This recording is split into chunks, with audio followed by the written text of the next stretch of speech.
Okay, good morning or good afternoon, everybody, depending where you are. So welcome to the virtual seminar on welfare consequences of COVID-19 in Ethiopia, organized by the Ethiopia Strategy Support Program, a collaborative program of the International Food Policy Research Institute and the Policy Studies Institute. So COVID-19 has hit the world hard and has enormous implications on the economic situation in a large number of countries. The World Bank is predicting that advanced economies are going to shrink by 7% in 2020. That weakness is spilling over to the outlook for emerging markets and developing economies. And so the World Bank also forecasts for them a reduction in their growth, contraction by 2.5%, and this would represent the weakest showing by this group of economies over the last 60 years. Ethiopia is no different, and there are big concerns on economic outlooks for the country. However, empirical evidence on the impact of the COVID-19 outbreak are still limited. IFPRI and ESSP have been doing a large number of studies in recent months to understand the impact, the economic and the welfare impact of the pandemic. And so we are happy today to have 5 distinguished speakers that are going to present findings from that research. Each will have 10 minutes, and then we will have time for some Q&A. If you have questions, please write them in the appropriate place on the screen. You see a place where there is written questions, so you can add them there. We will then try to compile them and try to answer them in the Q&A session after the presentation, the 5 presentations. Without further ado, I will give now the floor, or better the screen, to Kalle Hirvonen, a Senior Research Fellow at IFPRI, who is going to talk about food and nutrition security in Addis Ababa during the COVID-19 pandemic. Thanks a lot, Bart. I'm presenting some work that we are doing in Addis Ababa, where we're surveying households during this pandemic. Next slide, please. This is joint work with my IFPRI colleagues, Gasha Tadesse Abate and Alan Debro. Next slide, please.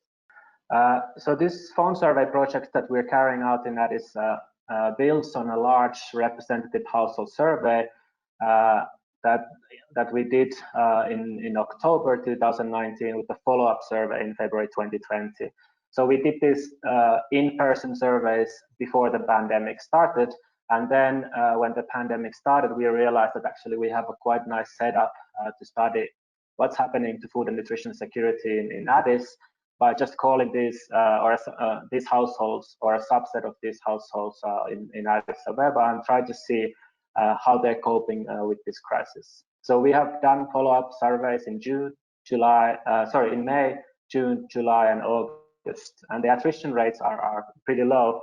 In August, less than we can reach more than 95% of the households. Today, I'm going to focus on self-reported income changes and food and nutrition security at the household level. We did in October and February, before the pandemic started, we conducted a comprehensive food consumption modules with these households. And in August, just a couple of weeks ago, we decided to repeat this exercise by administering comprehensive food consumption module over the phone. So this allows to really compare the food consumption outcomes before and during the pandemic. Next slide, please. So when we look at self-reported incomes, we see that more than 50% of the households report a loss in income. So we asked households how their income levels have changed in the past month compared to usual incomes. So here's the graph that shows households that reported that they have received much less or somewhat less income than usual. And we have reported these for each 3 survey rounds where we have this question, and then we have further disaggregated the data by asset levels. And these asset levels are based on data collected before the pandemic, so they're not influenced by the pandemic at all. So we see here that even the richest household, nearly 50% in each round, report some income losses, but these reports are really concentrated in the poorest households, that more than 60% in each round, in some rounds even more than 70% of households report lower incomes than usual. We also asked the households how stressed they are at the moment. And the response options ranges from 1 being not stressed at all and 10 being extremely stressed. And you can also choose a number in between those values. So here in this graph, we report the results for the May, June, and July survey. And the dark red indicates that responses that are about that the household reported that they are extremely stressed. So we see here that the stress levels seems to be extremely high in this sample that we're following over time, and there is some changes. They were higher in June, and then they went back to the May levels in July. Next slide, please. Then we wanted to understand what these income losses and these stresses mean for food security. And for main food security indicator, we use household dietary diversity score. So in this score, we take the food consumption that is reported by these households and we group it into 12 food groups. And examples of these food groups are cereals, vegetables, fruits, meats, eggs, dairy, and so forth. This is an extremely widely used measure of food security, and the advantage here is that we can construct the same measure from the surveys that we conducted before the pandemic started. So the household dietary score ranges between 1 and 12, with higher values indicating better food and also nutrition security. So here are the results for the household dietary diversity score. I'm reporting them for each 6 rounds separately, starting from October 2019, then February, and then this lighter blue. After that, we switched to phone surveys, May, June, July, and August. And if you're wondering what these different shades of blue mean, the difference here is that the methodology is slightly different. So in the dark blue ones, we have a comprehensive food consumption modules that we're using to calculate this. And in the lighter blue ones, we have used a simple yes and no questions at the food group level that are much faster to administer, but may lead to some measurement error in terms of households forgetting some items that they've consumed. So we see here that there was a slight drop when we started these phone surveys in May, June, and then July there's a little bit larger drop, but this is because this was during the fasting season that occurred at the end of June and the beginning of July. But when we come to August and when we have a similar methodology that in October and February, we basically see no differences in household dietary diversity score. So you may wonder if this some of this story that these changes are concentrated on the poorest households. So here we are looking at this relationship between household dietary diversity score and household asset level. So here on the vertical axis we have household dietary diversity score ranging between 0 and 12, and on the horizontal axis we have an asset index. So then we see the relationship between household dietary diversity score in October 2019 and August 2020. We see a small drop that is concentrated on the middle income and lower income households, but this drop is not particularly large. And it may be useful to compare to the situation in the food insecure areas that benefit from the productive safety net program. And so we have this value from about 4.2 from the PSNP Veritas in July 2018. So basically, to summarize, we see a small drop in household dietary diversity score, which is a food security indicator in Addis Ababa. But even for the poorest households, they are way their consumption levels or their dietary diversity levels are so much better than in the PSNP areas 2 years ago. So that's a useful thing to keep in mind. Next slide, please. We can also look at specific food groups. So here we're looking again, October 2019 and August 2020. For vegetables, all households report have consuming vegetables, and this is mainly driven by onion being such a popular vegetable in this context. For fruit consumption, we see an increase by 10 percentage points of the households consuming fruits in October versus in August versus October.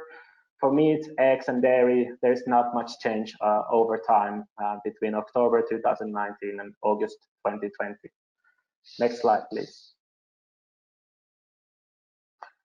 As I said, we constructed a comprehensive food consumption aggregates with this data in October and August 2020. And we can compare the full distributions and the means across these two rounds. So here we have two distributions, basically telling the same story in a different way. So here on the left-hand side, we have a log household food, log per capita food consumption at the household level, and on the right-hand side, we have a cumulative density functions. And as you see in both graphs, the distributions basically lie on top of each other, basically indicating that there hasn't been much changes even when we look at food consumption levels. And these are measured in there. Next slide, please. So just to summarize, so in each round, more than 50% of the households in Addis report a loss in income. The self-reported stress levels are also very high in this sample. And both of these income losses and stress levels are concentrated among the relatively poor households, which is based on this pre-pandemic asset levels that we have constructed. But despite this, we see little changes in household food consumption levels or dietary diversity when we compare the phone survey data collected in August 2020 to the data collected before the pandemic. So we take this to suggest that the initial COVID-19 shock in Addis Ababa has so far been a temporary one, and most households have been able to cope relatively well using savings or incomes from safety nets or other support programs that they've been able to protect their food consumption, despite these income losses that they are reporting or the high stress levels that they're experiencing. With that, I give back to Bart.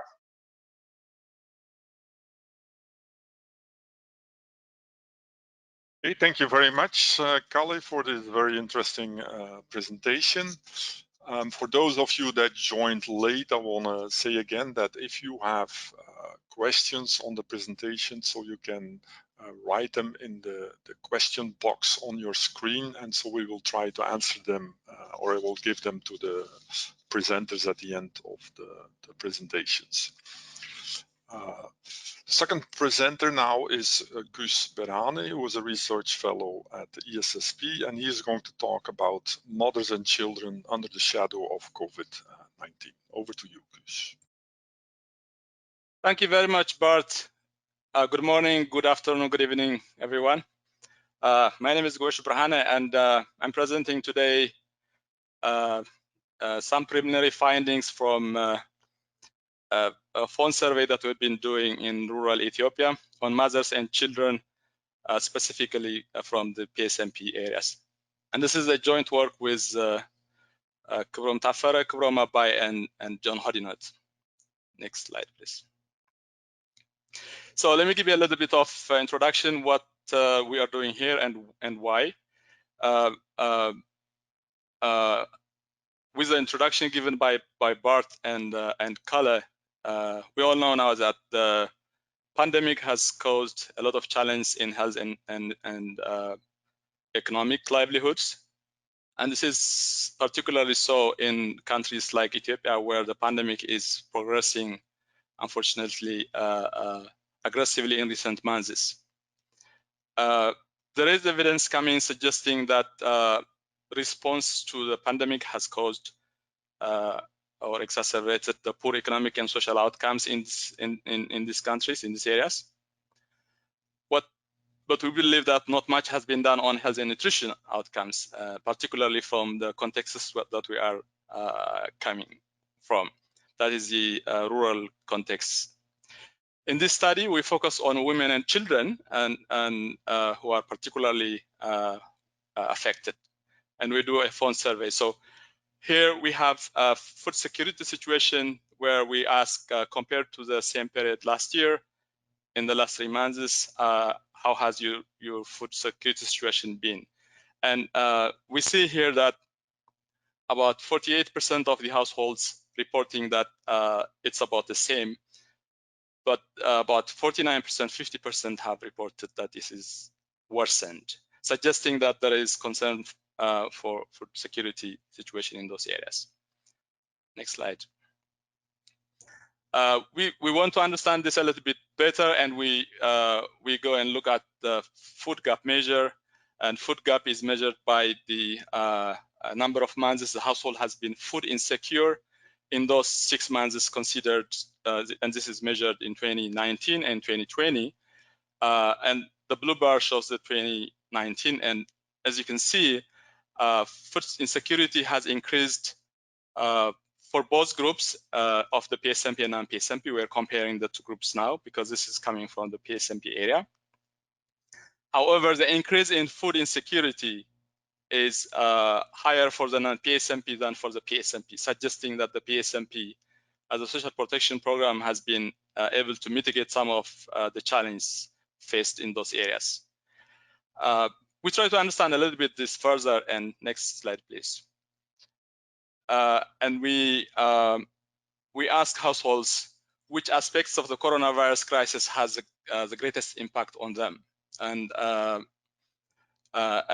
we have a list of impacts here, starting from market closure up to fear of being sick.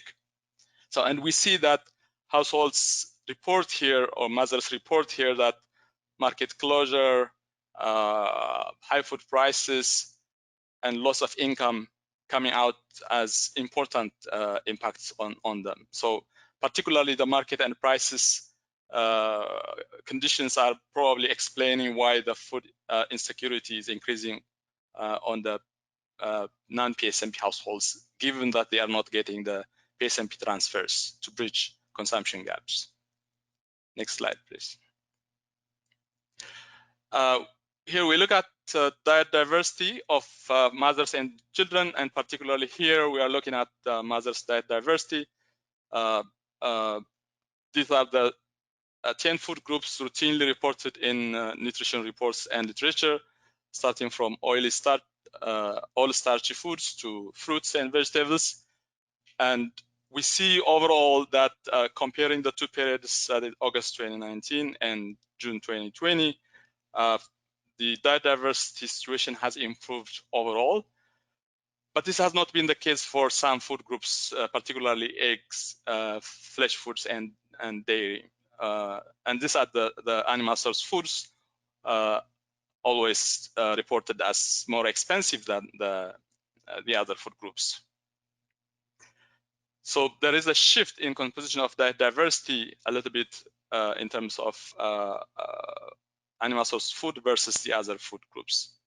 Next slide, please. We look at the same food groups here for children, but with 7 food groups now, and again we see improvements, significant improvements between the two periods in dietary diversity, also for children, but again a little bit of substitution, decline in the animal source food consumption of particularly poultry, fish, meat, and dairy products. But a little bit of increase also in eggs, probably because when markets are closed and maybe these households are net sellers of eggs, and probably they consume it at home and they give it to children. So there is the shift in composition of the diet diversity, but relatively lower than the mothers. Next slide, please. Further, we look at health conditions or health services provided at the front line, and health services are provided by health extension workers in these areas. Either the households visit the health centers, health facilities that are known as health posts and health centers, or the health extension worker visits the households. So we ask households whether or not they have been able to visit some of these places, facilities, and we see that there's important decline in visits by the households themselves or by the mothers themselves. However, there is an increase of visit by the health extension worker. So what you might be wondering why this is happening in this pandemic period. Next slide, please. So in this slide, we try to understand a little bit better as to why health extension workers are doing more visits than in 2019. And these are the 20 activities that the health extension worker is providing routinely in normal times. And we report here the percentage change of the reports by the households. And we see that for about 50% of the activities, there is a decline in service provision. However, there is one big element added now, the coronavirus awareness creation, which is now become a big chunk of the health extension worker activity. 51% of them reporting that they have been in contact with the health extension worker with regard to that. Along with that, some important health and nutrition services have been improved, particularly immunization and sanitation activities along with the health extension service activity. In conclusion, we document important changes taking place between August 2019 and June 2020 in food security, diversity, and access to health and nutrition services among mothers and children. And we have here 3 takeaways to provide. First, food insecurity has increased between August 2019 and June 2020. And this is more so for the non-PSMP than the PSMP households. Second, overall, diet diversity seems to have improved over the 2 periods considered. However, there has been shifts in the composition of the diets consumed by both groups. Specifically, consumption of animal source foods are declined, maybe because they are more expensive, or maybe they are not produced in the household. Third, access to health and nutrition services through these visits have decreased. However, increases have been observed on visits by the health extension worker, particularly related to awareness of coronavirus. Thank you very much. Over to you, Bart. Thank you very much, Gus, for this original data that you collected on the PSMP and the health extension workers there. We continue with further presentations in this area. Jessica Light is going to present next, and she will talk about challenges for livelihoods and food security during the COVID-19 pandemic, evidence from the SPIR phone survey. Thank you very much, Bart. Good morning, good afternoon, everyone. Could we move to the next slide, please? I'll be presenting today about evidence from a phone survey that has been conducted with a large rural sample in Ethiopia, households that are beneficiaries of the 4th phase of the Productive Safety Net Program, PSMP4. And these households particularly are part of a USAID-funded project, SPIR, Strengthening PSMP4 Institutions and Resilience, implemented in Amhara and Oromia. So our respondents are adult males from sample households in an ongoing experimental impact evaluation that IFPRI is conducting, who provided a phone number during the 2019 midline survey. And it's worth noting that in this very poor sample, only 35% of households in fact had a phone and provided a number. So the households I'm reporting on today are relatively better off when compared to the full SPIR sample. This data is from early June 2020, and it includes 1,100 households, which is about 90% of the households that did report a phone number. Next slide, please. Now again, among this rural poor sample in Amhara and Oromia, we find that the overwhelming majority of households report a decline in income. So when asked in June about the evolution of their income since late February, a date roughly corresponding to the onset of the pandemic, about 80% of households report that their income has decreased. About 18% report consistent income, with very small numbers reporting either a total loss of income or an increase in income. So clearly the economic consequences of the pandemic have been significant. Next slide, please.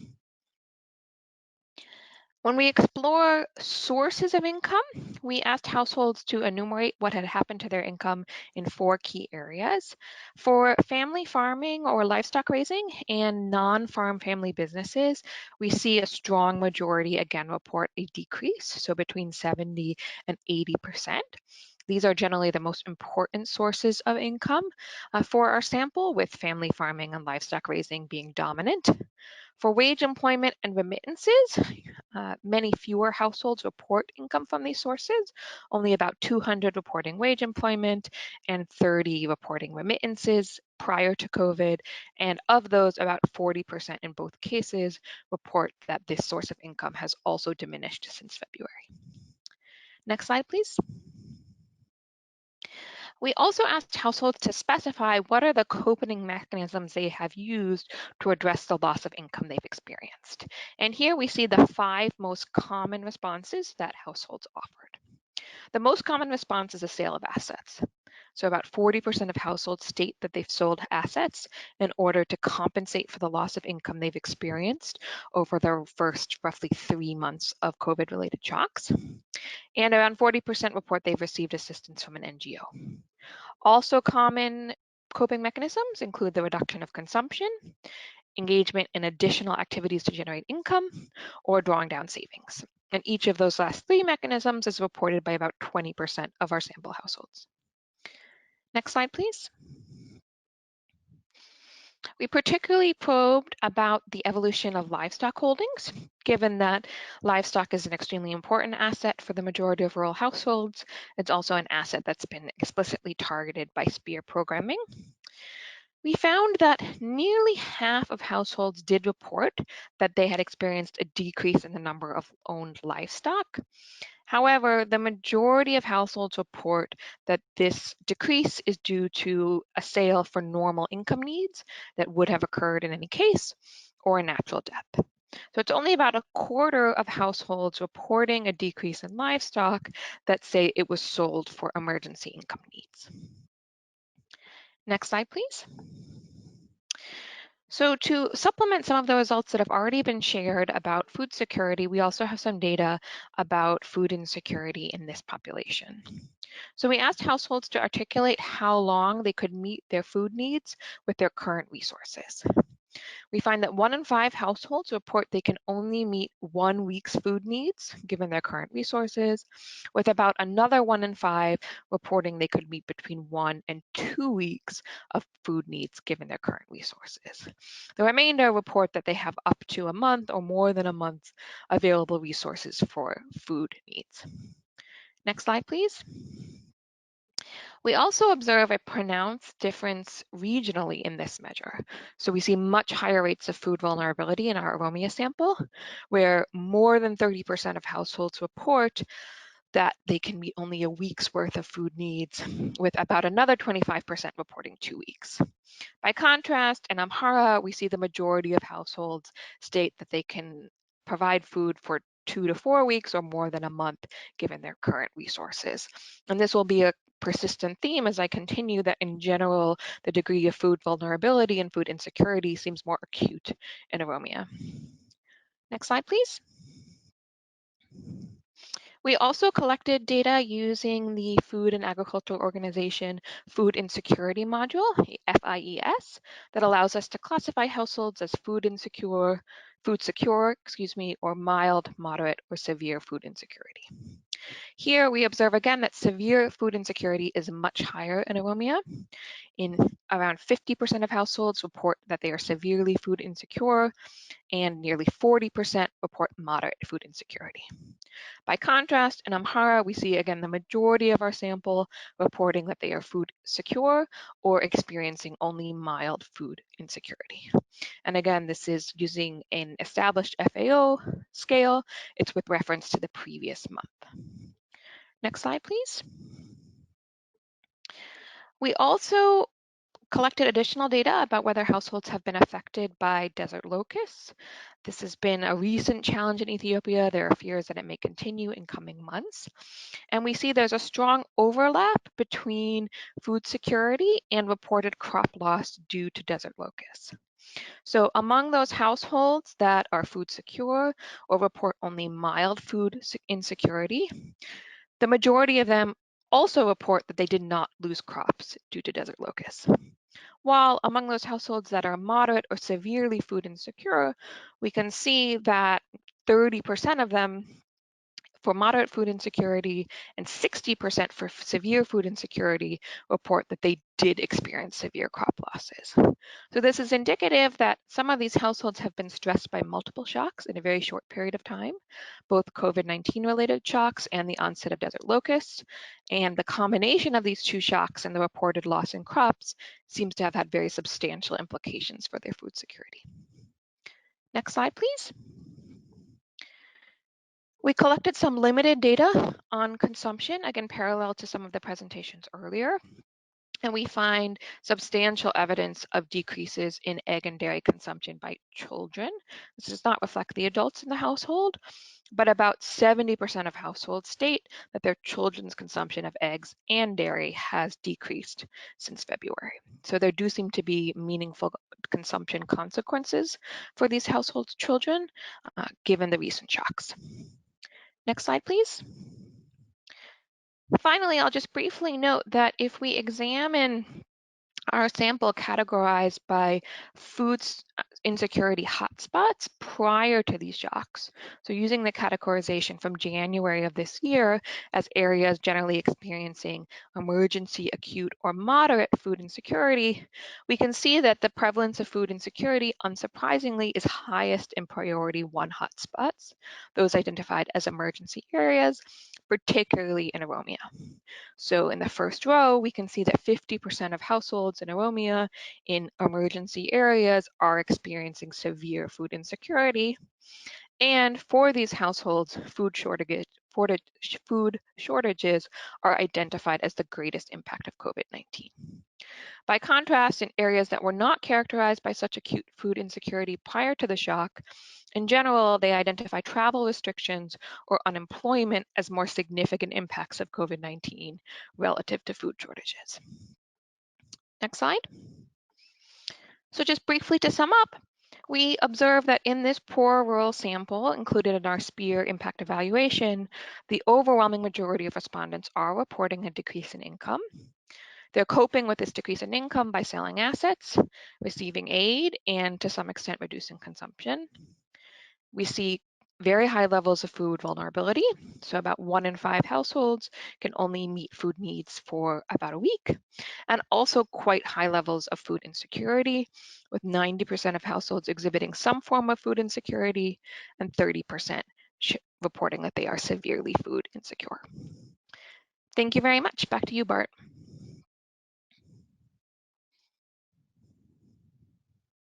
Thank you very much, Jessica. Before we go to the next presentation, just a reminder, if you would have questions on the presentation by colleague Gus and Jessica, please write them in the question box. The problem is that we will be unable to give the mic to you with this software that we're using, so we have to go through the question box to accommodate these questions. Okay, the next presenter is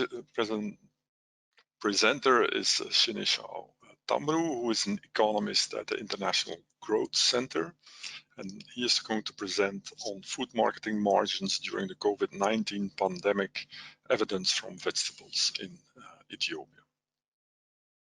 Thank you very much, Bart. As you said, I will be presenting on this topic, food marketing margins during the COVID-19 pandemic. From the vegetable value chain survey we conducted in Ethiopia. This is a joint work with Kale Hirnoven, Balai Mohammed, Bart Minton, and myself, Sinisha. Next slide, please. As a way of introduction, the potential impact of COVID-19 is well documented, that it's expected to lead to widespread increase in global food insecurity and poverty. Particularly, changes in food marketing and agricultural prices are considered to be of paramount importance for policymakers in low and middle income countries. particularly during this pandemic period. For this, based on a careful study that we conducted, we'll be analyzing consumer prices and marketing margins in vegetable value chain in Ethiopia. Next slide, please. To do this, we conducted survey back in February 2020, in-person survey before the pandemic in Ethiopia, and also a follow-up in May using phone surveys. We focused on the main vegetable producing areas that supply Addis Ababa, where we interviewed 4 most important woredas in the form of Adani Tullu, Bora, Dugda, and Lume, where we selected 37 kabbales that had more than 100 hectares of irrigated land. For this, we focused on the top 5 vegetables that are grown and supplied to Addis Ababa in those areas and supplied to Addis Ababa in the form of tomato, which covers about 33% of irrigated area, and onions 31%, cabbage, pepper, and Ethiopian kale. The other crops altogether account for about 12%, indicating that vegetable is the major crops produced in this area. We interviewed the major actors across the value chain, rural areas. We talked to farmers. In Addis Ababa, we interviewed wholesalers, urban retailers, and also wet market, daily market prices in 5 major vegetable markets in Addis Ababa. Next slide, please. The next slide compares the sample frame between the 2 periods in February 2020, where we conducted in-person interviews, and also the May survey, where we conducted using phones. In the February survey, we interviewed about 810 farmers, 56 wholesalers, and about 446 retail outlets, including supermarkets, mini markets, local vegetable shops, and micro sellers. During the phone survey, more or less, we covered about half of each of these stakeholders. We interviewed 433 producers, 30 wholesalers, and about 235 retail outlets, including the daily wholesale price survey in those 5 major vegetable markets in Addis Ababa. Next slide, please.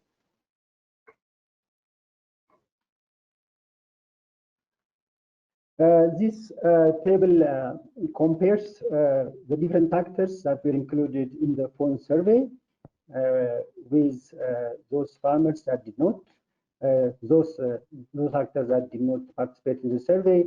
You can see farmers, urban wholesalers, and retailers comparing the two categories. The main difference indicates that generally there is a very good balance between the 2 groups. The slight exception is that at the farmer level, generally farmers that are included in the phone survey are coming from male-headed households, and also tend to have slightly better education. And also at the urban retail level, fruits and vegetable grocery shops seem to be slightly underrepresented in the phone survey. Otherwise, there seems to be very good balance between those that participated in the phone survey and that did not. Next slide, please.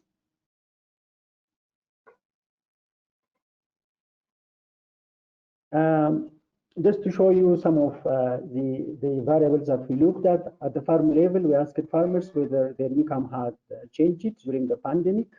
And interestingly, the farmers, more than 60% of the farmers indicated that they have received less income in the previous 30 days, which is during the pandemic, as compared to the normal or usual scenario.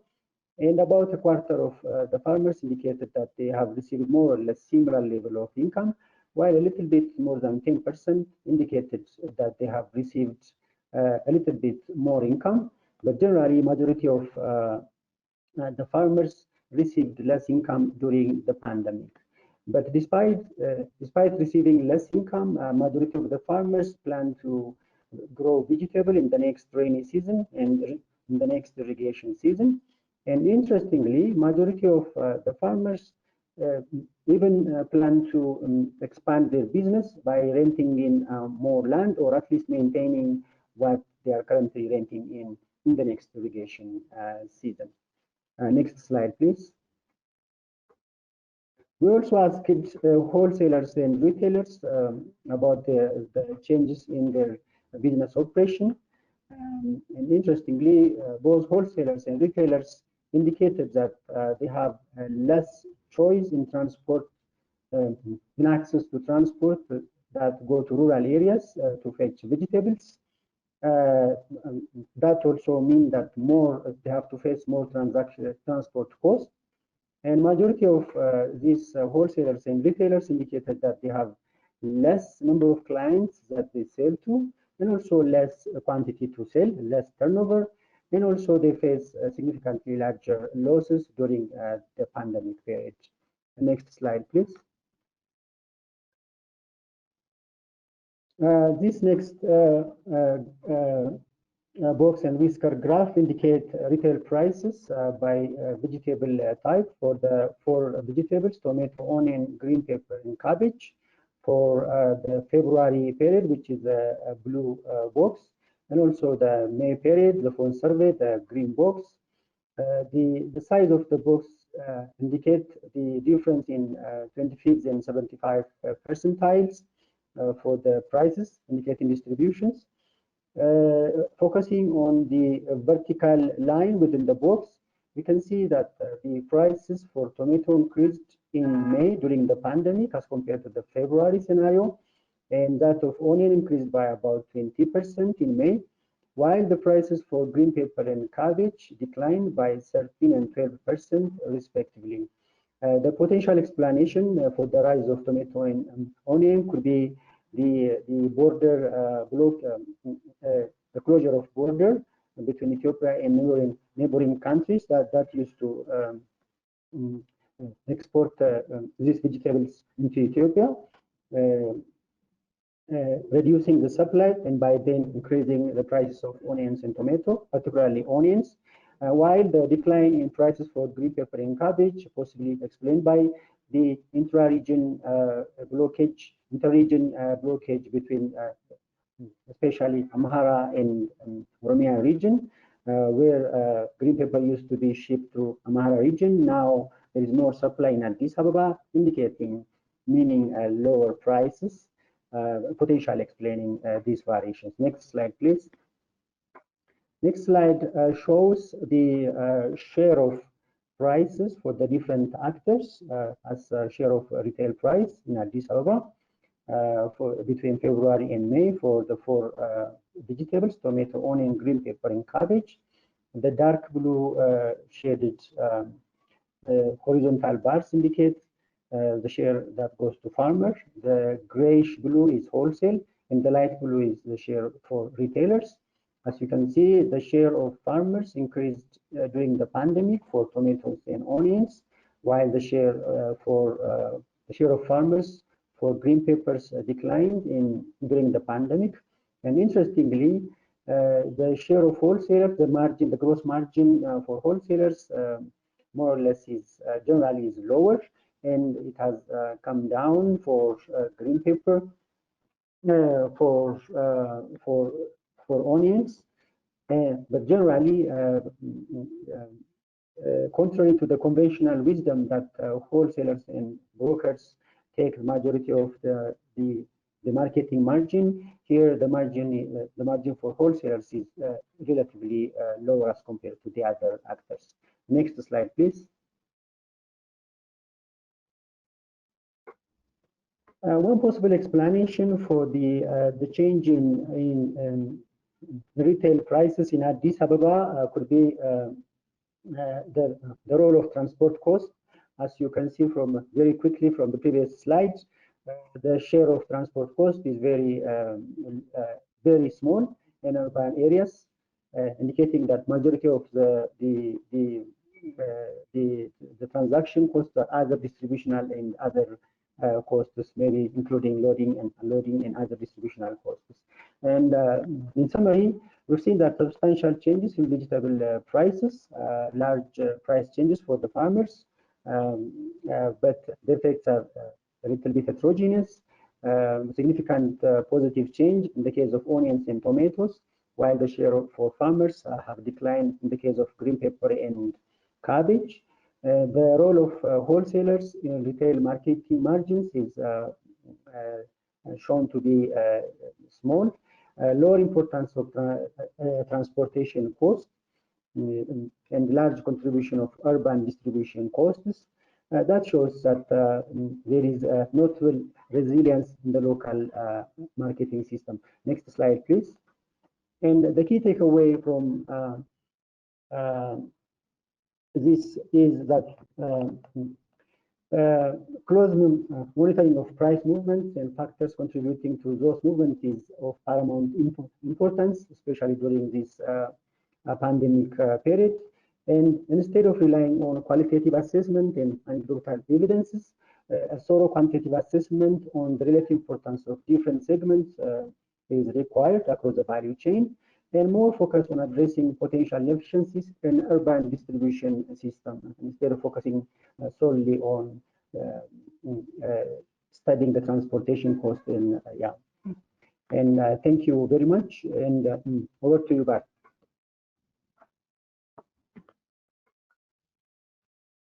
Thank you very much, Sinisha. And then the last presenter, we have Alamayos Yumtafese, the program leader of ESSP, who's going to talk about the short-run impact of the COVID-19 crisis on poverty in Ethiopia. Over to you, Alamayos. Thank you very much, Bart. Hello, everybody. In the next few minutes, I will just speak on, as Bart noted, the impact of COVID, the short-run impact of COVID on poverty. This is joint work with Ferouz Mohammed of Kennedy School of Government at Harvard. Next slide, please. The key challenge, of course, in this context is the fact that there are repeated reports on loss of income by households. The magnitude of this loss and the related consequence on poverty, however, are not known. So this study tries to fill some of these gaps on the basis of a short-term welfare analysis or poverty analysis aimed at answering the following three questions. How much income have households lost? What is the impact on poverty? And would this impact vary across activities or sectors? And ultimately, although I don't report some findings on that, what would be the possible social protection measures and the consequences in terms of fiscal burden? This, as I said, is a short-run impact of the crisis, and obviously long-run effects are likely and are important and should be studied. Next slide, please. So, what do we follow as an approach to answer these questions?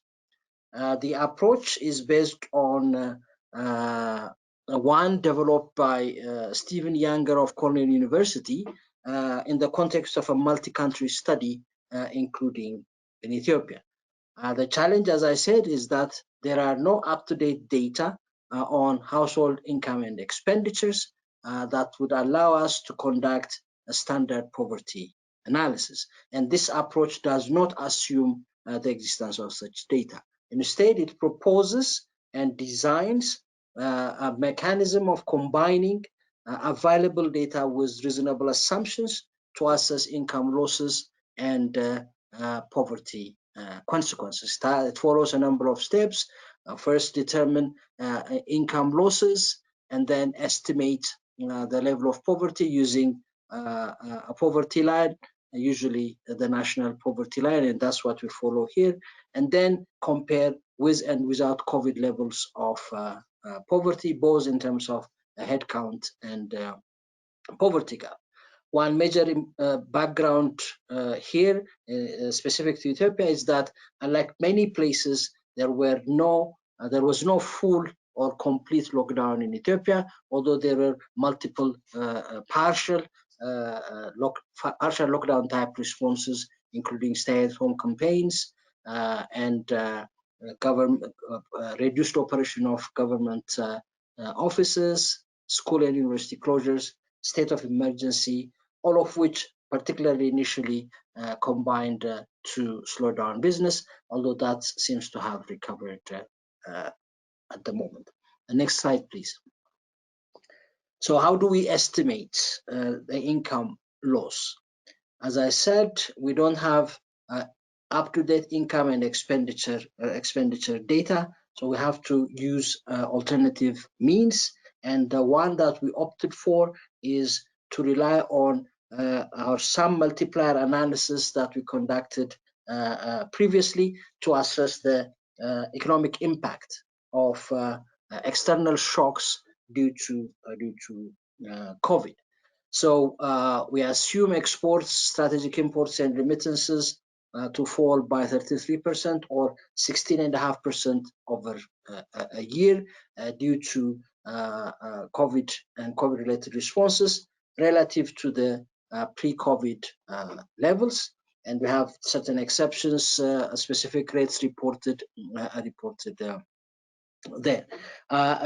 What is important here is that using these, we obtain the reduction in value added by economic activity.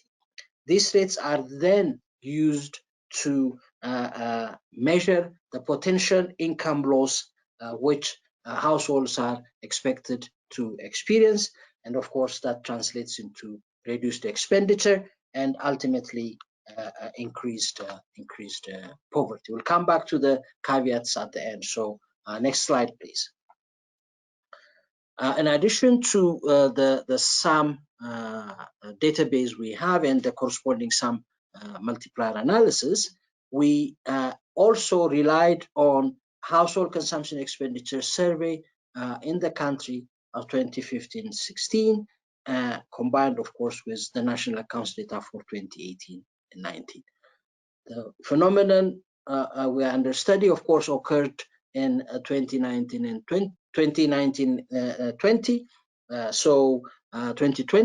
So we have to update our data appropriately. If we start with household consumption expenditure, we assume that it grew during the period 2016 to 2019 at the rate of 85% of the growth in private consumption component of the national accounts. This is in the spirit of the discussion Ravalian had a while back, emphasizing the difference between household survey data and national income accounts data. This adds up to 55.8% in total.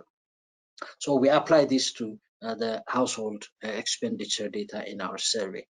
Then we have the national poverty line, which was estimated in 2015-16 prices, because that was the last time a nationwide poverty analysis was conducted. So we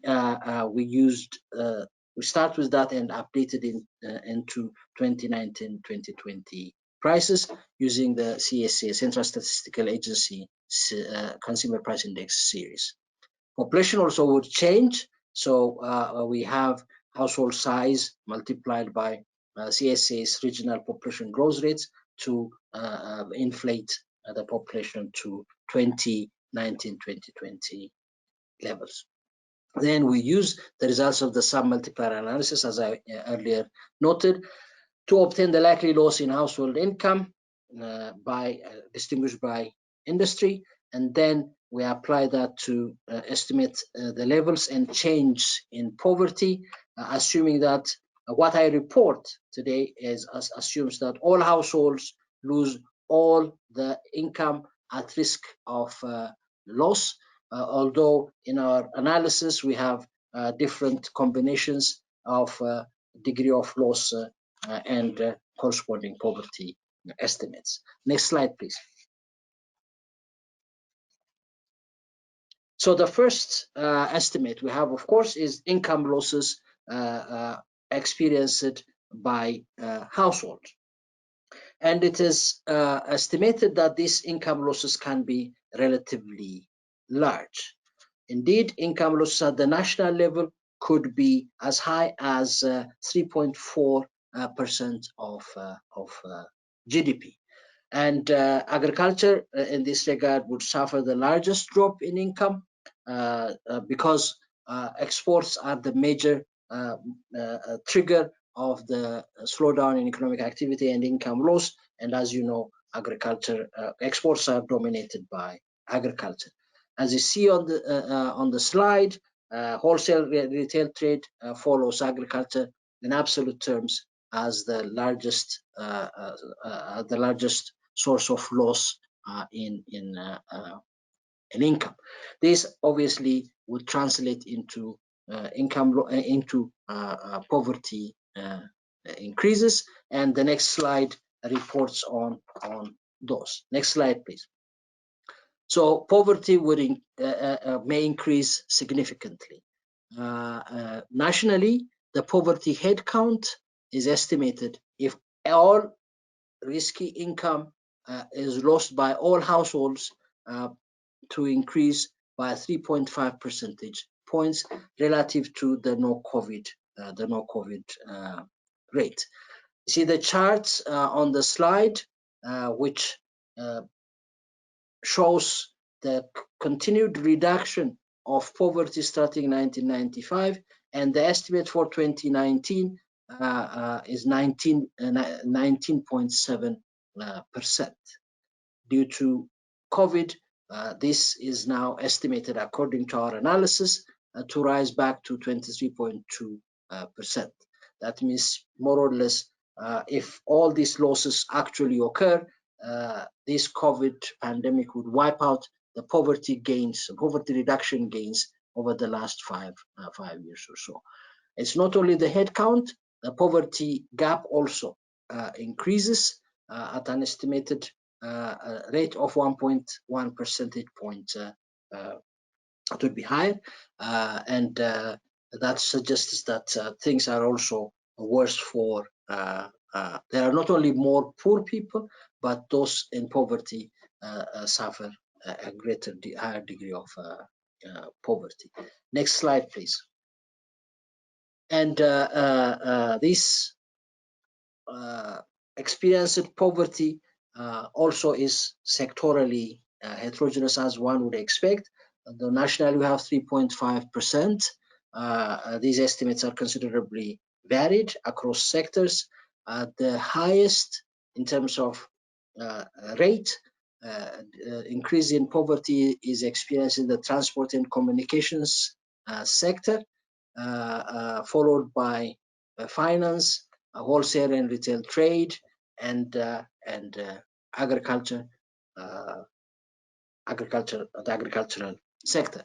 But of course, because of its size, although the rate is lower than other sectors, the agricultural sector has a much larger number of new poor households, about 2.6 million new poor people, followed by wholesale retail trade, about 210,000, and then transport, about 48,000. Next slide, please. So to summarize, first, as we have seen today, reported by various researchers, a significant fraction of rural and urban households recently surveyed report income losses related to the COVID-19 pandemic. We do not know precisely how much these losses are, although there is a range of qualitative estimates about their size. Our study attempts to estimate how large these income losses are and how consequential they may be on the poverty status of households. Our results suggest that poverty head count and the poverty gap can increase significantly. And it is thus important that all the measures that the government has been taking in terms of expanding social protection, protecting employment, reducing tax liabilities for businesses, and relevant macroeconomic interventions should continue to mitigate the welfare consequences of the pandemic. As usual, there are caveats. We did not consider all behavioral and policy responses, and we only considered external shocks. And as a consequence, there is a possibility that these impacts could be reduced as well as increased, these diverse channels.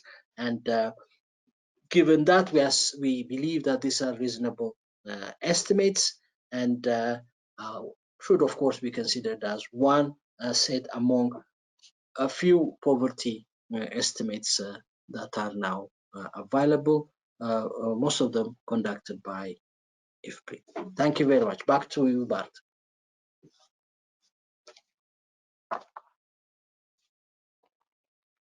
Thank you very much. So I would invite everybody now to turn on their camera again. So we will now move to the question and answer section.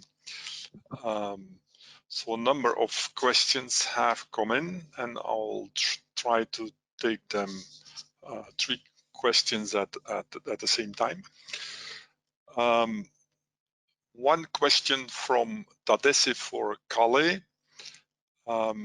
He indicates that there might be some contradiction between some of your numbers. So you see a fall of income due to the COVID-19 pandemic, but there is very little change in the food consumption of households. So how do you explain that? How do you explain this seemingly difference between consumption and income responses? And again, let me do 3, Kale, and then you take it on, okay? Then for Jessica, also from Tadesse, you report that Oromia is actually suffering much more from food insecurity compared to Amhara. So why do you think that is the case? Do you have some hypothesis on why that might be so? And then for Alamayo, you reported that there are a large number of increases in the number of poor in agriculture. What are the possible reasons for that? Okay, so Kale, Jessica, and Alamayo. All right, let me start. So this is obviously a key question, and obviously something that we've been trying to think about a lot. So that I have a 2-part answer here. So first part of the answer is about resilience, and Addis being obviously much better off area than the rest of Ethiopia, at least on average. Although there is still significant amount of people in poverty also in Addis. But we can think of how income is used and how food consumption is financed in this context, and in any context basically. So income is either spent on food consumption, non-food consumption, or savings. So it could be that these households were able to protect their food consumption by cutting down their non-food consumption or not saving so much. The other part of the answer, then following up on that, we can think of how food consumption is financed in this context.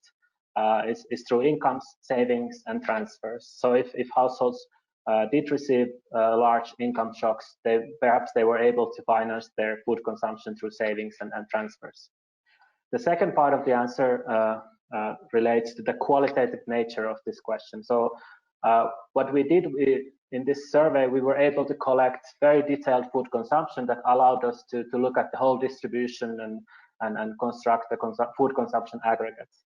Collecting income data in Ethiopia is extremely difficult and subject to a large margin of error, as we've seen in many other surveys. So we did not attempt that. And also, it would also take too much time to do both income and consumption in a phone survey. So what we did is that, and this has been done by other surveys as well, is that they ask about households to compare their incomes to the usual incomes in that season. And this is a useful measure. It gives you some sense of what's happening, but this is a qualitative question and doesn't really give us a very good sense, as Alemayehu told us, also about the magnitude of the severity of the shock. So when people respond that they receive somewhat less or much less income, we don't really know how that translates into actual income shock. Are they talking about 2%, 5%, or 50%?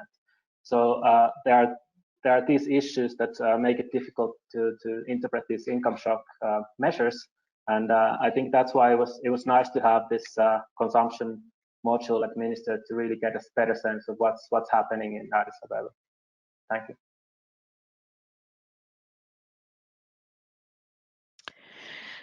Great, thank you very much for the question about the differences between Oromia and Amhara. I'll echo Kale's point that given the qualitative nature of these surveys and the inability to probe, it's not always easy to identify the channels for some of the effects that we see. But I think there are two clear patterns. One is that the self-reported intensity of COVID-related shutdowns appears to be higher in Oromia in our sample. So more households are reporting limited access to markets, mosques, churches, other types of infrastructure. So it's reasonable to hypothesize that that has had an effect on their ability to access markets, access food, and participate in normal economic activities. Why there is such a difference in the implementation of lockdown or semi-lockdown, as Alemayehu described it, across regions is more complex and obviously reflects a different social and political context. The other point I'll emphasize, and I know I spoke about this only very briefly, is it does seem that the impact of the desert locust has been much more severe in Oromia thus far due to simply the geographic spread of the locust.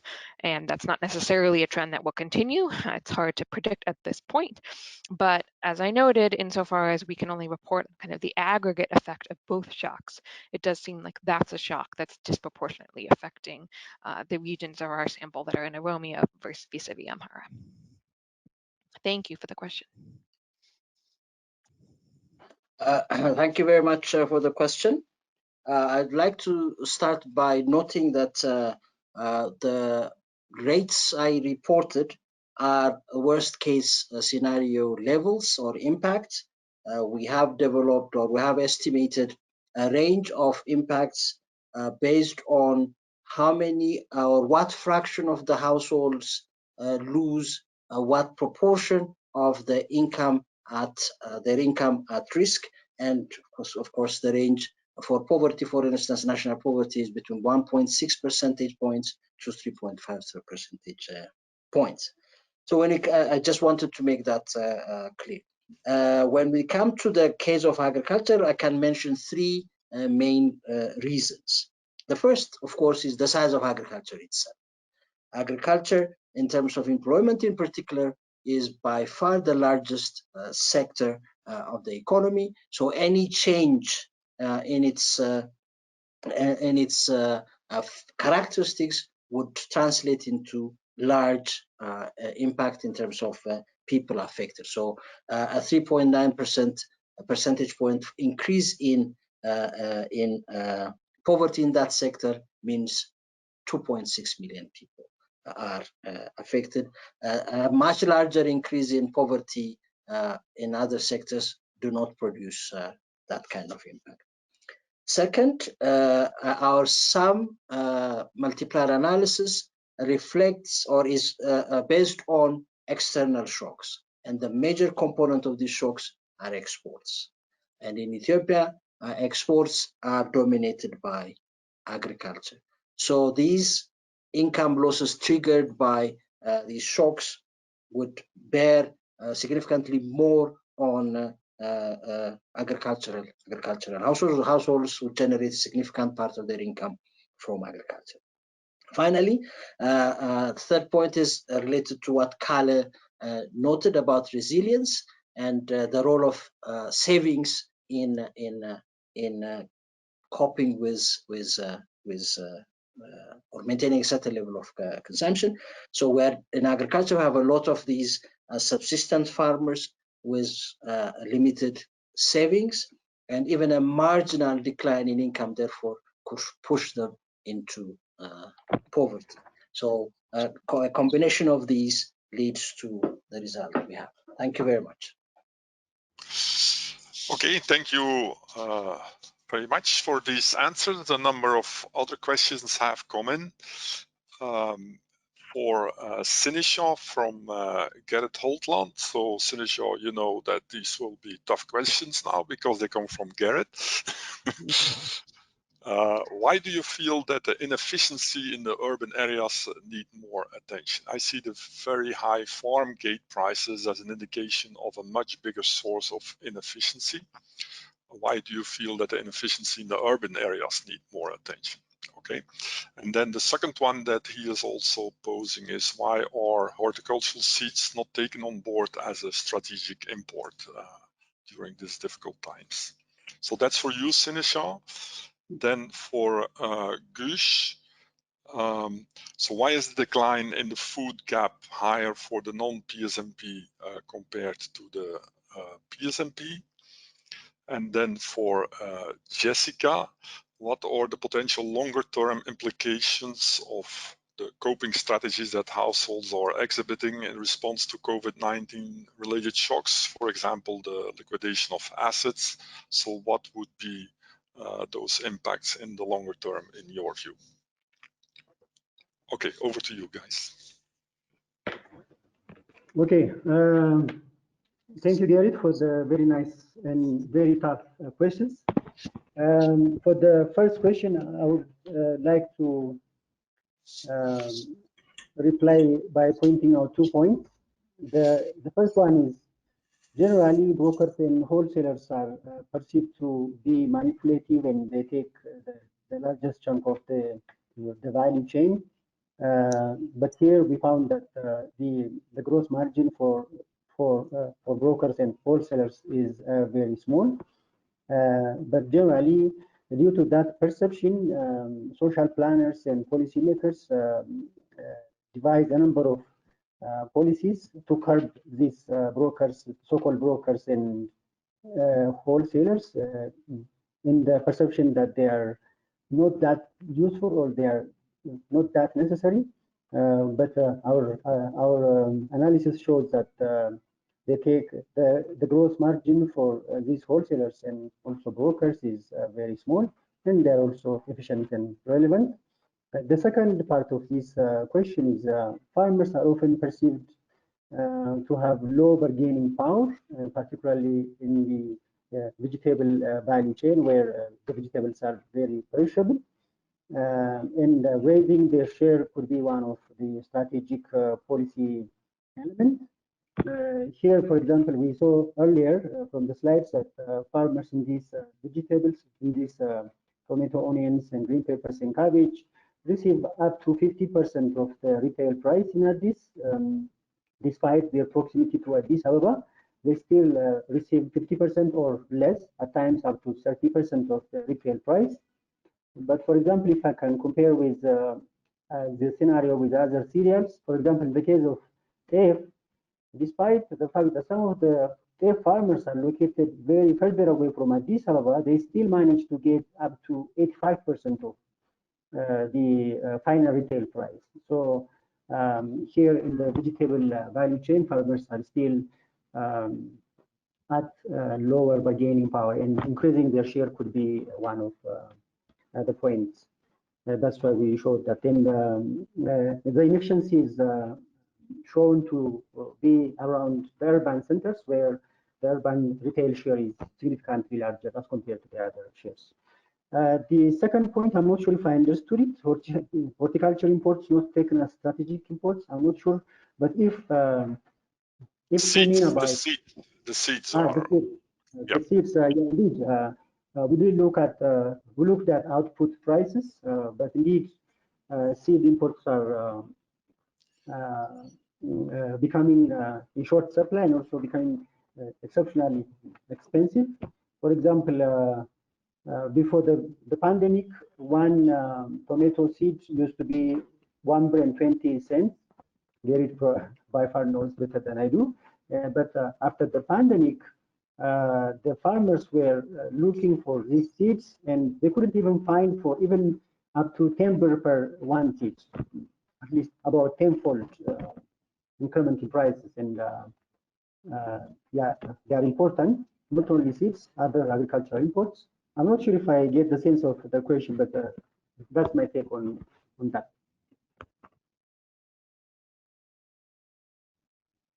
Thanks for the question. Sorry. Yeah. Sorry. Go ahead. Okay.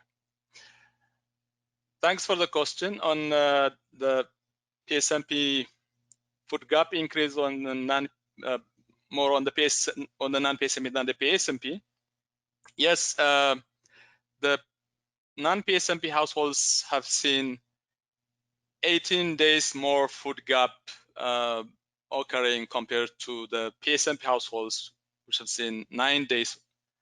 And looking at the food consumption pattern of these households from previous data sets, we know that there are 2 important sources. Consumption is composed of 2 important sources. That is own production, the largest chunk, and purchase. So in the lean season, purchase come in. And what the PSMP does is it substitutes some of the purchase in those months. So in the absence of the PSMP for the non-PSMP households, and markets are not functioning because of COVID, it means that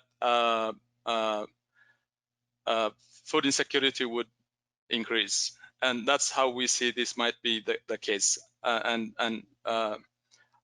We're sure we are using the same data sets, and this is the case also in this data set. Thanks for the question. Great. I can comment on the question about the long-term implications of coping strategies such as liquidation of assets. I think that's certainly a major concern. So particularly for the SPEAR sample, one of the core objectives of the programming that our partners, World Vision, has been rolling out is to enable households to build up their asset stocks, to increase their resilience, and thus to potentially access a higher return income generation activities. On the one hand, assets are there to be used as a buffer in shocks such as these. And if selling assets allows households to protect their consumption, particularly the consumption of very vulnerable members such as pregnant women, lactating women, and young children, that might be an optimal strategy. At the same time, in the long term, the loss of assets may mean setbacks in terms of their ability to access higher return economic activities and ultimately graduate from poverty. So it's something that we plan to continue to track very carefully, both in ongoing phone surveys. We have a second wave in the field right now, and also in-person surveys when we can return to the field, hopefully early next year.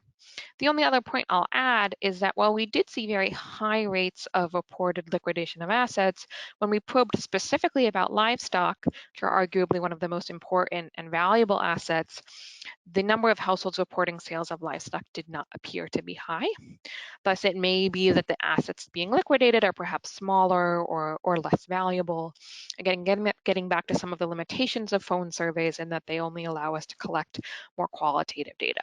So assessing the true quantitative magnitude of the loss for these households is something we've not yet been able to do. It may take some time to really elucidate the consequences in this respect. Thank you for the question. Thank you very much. Number of other questions coming in. We have one from Professor Bodzi, coordinator of the International University Network on Cultural and Biological Diversity, who is directing his question at Sinisho, I believe. Please, have you planned to evaluate the COVID-related effect on transaction cost and information asymmetries that usually play a significant role in agricultural and food and rural areas? Then second question, I'm not sure to who directed to. It's done by Milaku Tekle Zengeta. He wants to know if anybody has done research on food security of persons with disabilities. I'm not sure if this is part of your questionnaire, Jessica, Kale, or Gush. You might have to say something about it. And then Kale, or the data from in-person and phone surveys, interviews really comparable? What are the issues there? Okay, that's it. Okay, let me go first. On the COVID-related value chains in transaction costs and information asymmetry, I think this question should be directed to Bart instead, but generally we looked at transaction costs for COVID-related value chains. For example, we looked at coffee, dairy, and now vegetables and transaction costs. And transaction costs indeed significantly increased. For example, in the case of coffee during the COVID period, even transportation cost alone increased by up to 70% between Addis Ababa and to the port. And in the case of vegetable value chain, transaction costs in the form of more seed prices, agrochemicals, and also daily wage rate increment. Producers are facing larger transaction costs, and also wholesalers and retailers as well. But in the case of information asymmetry, I'm not sure if we have looked at, but I think we have enough data sets to maybe to look at that. Maybe, I don't know, the others can comment on that.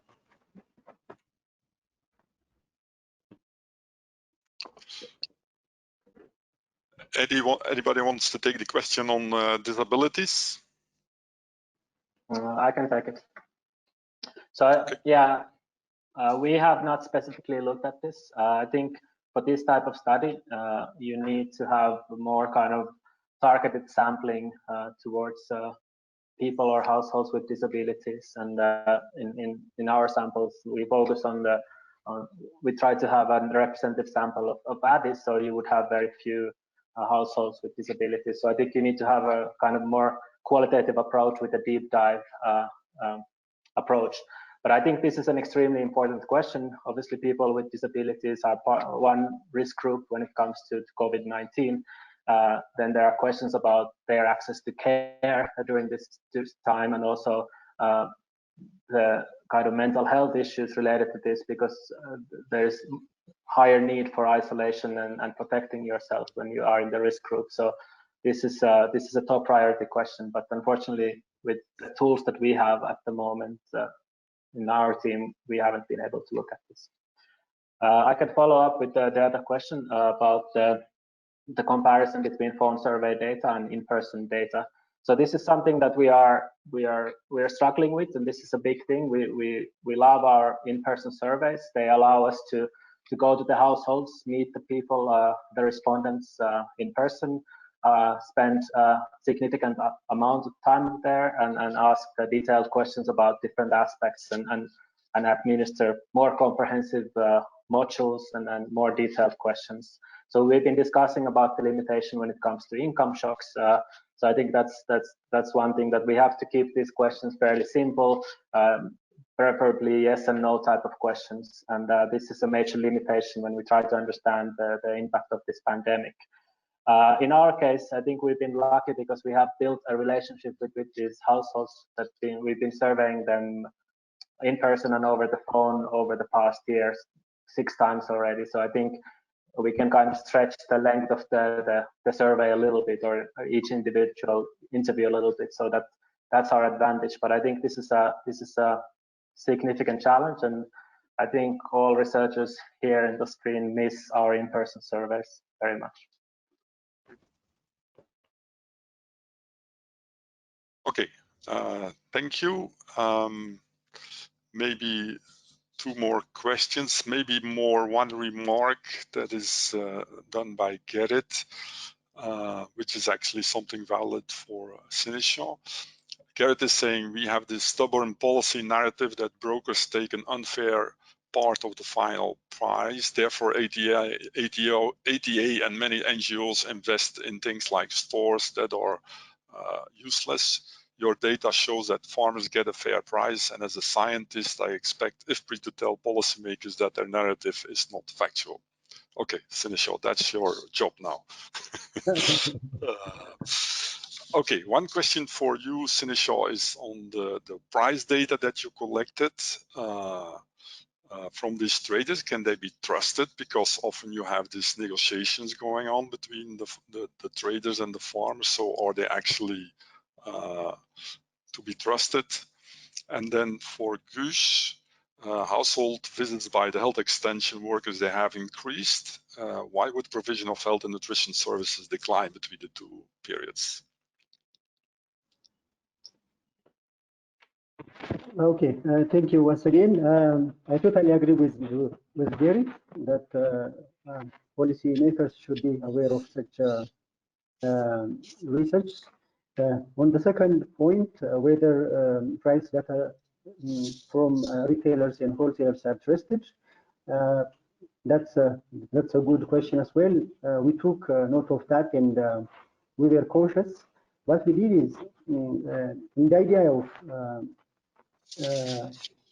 averting such a problem or a doubt, while conducting the surveys with wholesalers and retailers, we also talk to customers and buyers from the same market.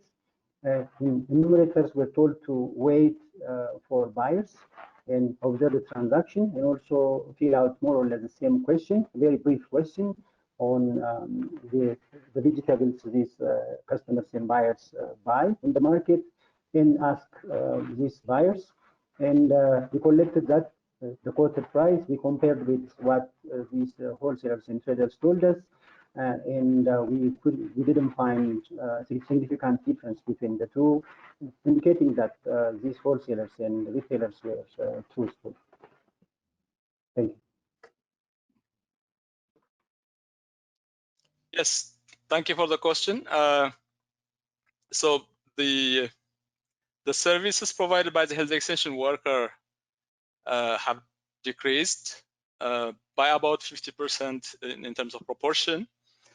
Although the contacts by the health extension worker have increased, and that's because the health extension worker has been recently increasingly involved in COVID-related activities, mainly campaigns in some areas about the coronavirus awareness, and a big additional chunk of activity like that means that there will be a cost of reduction in the other services. However, there are other services that have increased even in this period. These are services that are either considered as very important, critical, such as delivery care. So delivery care is very important for life-threatening maybe.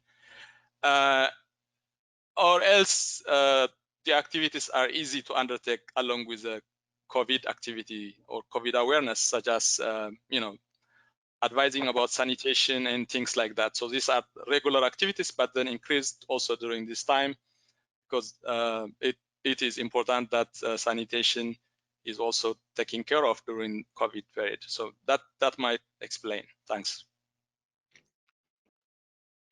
Okay, thank you very much, Sinishaw and Kush.